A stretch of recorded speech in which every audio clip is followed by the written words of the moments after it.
Hello there, welcome to our channel. Today, we shall be talking about the analysis of Gabriel Okara's Piano and Drums.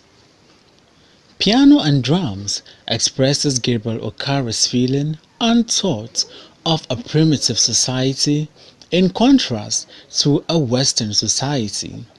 The poem reflects the confusion of the poetic persona as well as the loss of identity as a result of the influences of two cultures. The title of the poem itself, Piano and Drums, give listeners a sense of the similarity and contrast. Throughout the poem, Gabriel Okara incorporates the instrument to further express through music his feeling by using well-structured stanzas and poetic devices such as imagery, symbolism, sensory detail, and personification. Piano and drums. The piano represents the Western culture and their way of life, while the drums represent the African culture. First, we hear the sound of the jungle drum. And how does Gabriel Okara describes it? He describes the jungle drum as urgent, raw, and the sound it produces as a mystic rhythm. As for the piano, it is said to be wailing with a theatrical concerto. We got an expression that while the Western culture is portrayed as seductive and attractive, it is far more complex than imagined and leaves people in the middle of a phrase at a dagger point. However, he describes the jungle drum with less of love and passion. Let's now take a detailed analysis of the lines contained in the poem. When at break of day at a riverside. This line represents a state of purity and the beginning of a new dawn. As we all know, break of day is the beginning of a new day.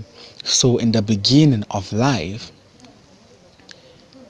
I hear the jungle drums telegraphing the mystic rhythm, urgent, raw, like bleeding flesh, speaking of primal youth. Here, Gabriel Okara uses positive words to describe his love for the African culture. He describes it as authentic, vibrant, and unadulterated. And in the beginning, I hear a panther ready to pounce, the leopard snarling about to leap, and the hunter's crouch with spear poised. Here, our poetic persona invokes the reader's sense of imagery as we are taken into the jungle. These lines describe the African culture as primitive and unattractive. However, the subsequent lines tells the opposite. And my blood ripples, turns torrent, and at once I'm in my mother's lap a suckling. Here again, Gabriel Okara invokes reader's sense of imagery as he finds himself in his mother's lap a suckling.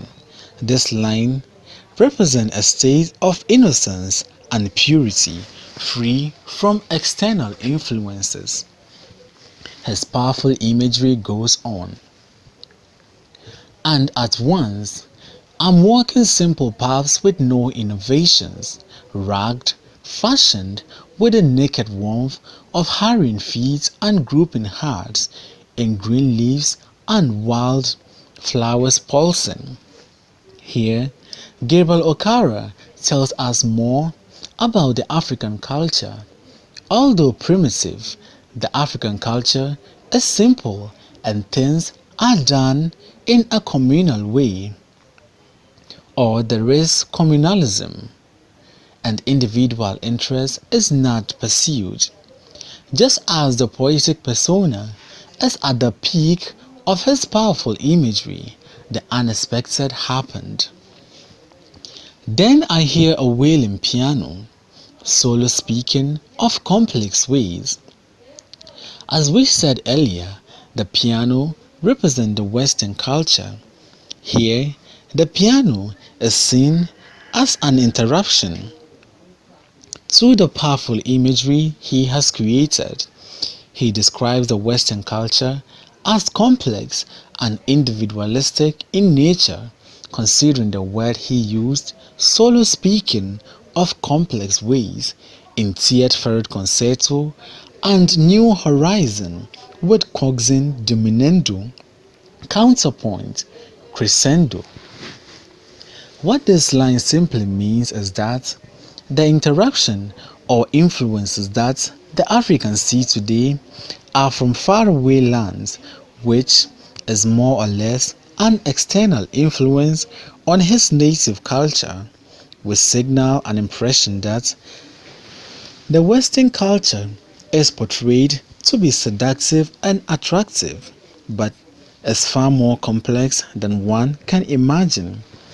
Gabriel Okara deliberately uses complex words like coaxing, diminuendo, counterpoint, crescendo to further establish how complex the Western culture is from the inside, but seductive and attractive from the outside. Those who are flattered by its seductive nature are left in the middle of a phrase at a dagger point. The word dagger signals a sense of danger. Whilst the jungle drums induces memories and images of hunting in a primal lifestyle and the simple life surrounding the beauty of nature, the piano, on the other hand, is described with mixed feeling. At a point, we hear a wailing piano, then came the word tierferud to suggest danger and complexities.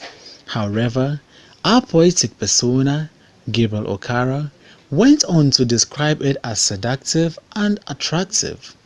What this means is that Africans' love for their culture is not strong enough to prevent them from imitating the Western culture.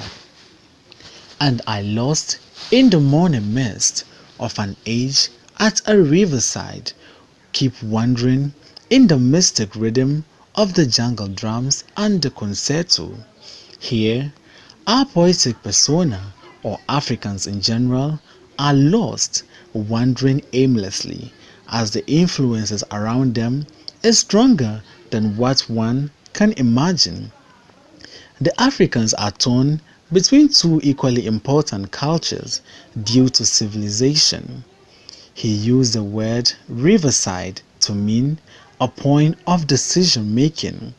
He has gotten to a point of decision making, but is uncertain and is unsure as to what to do. Our poetic persona is in a state of dilemma whether to choose the jungle drums or the wailing piano. Thanks for watching today's video. Do enjoy the rest of our videos.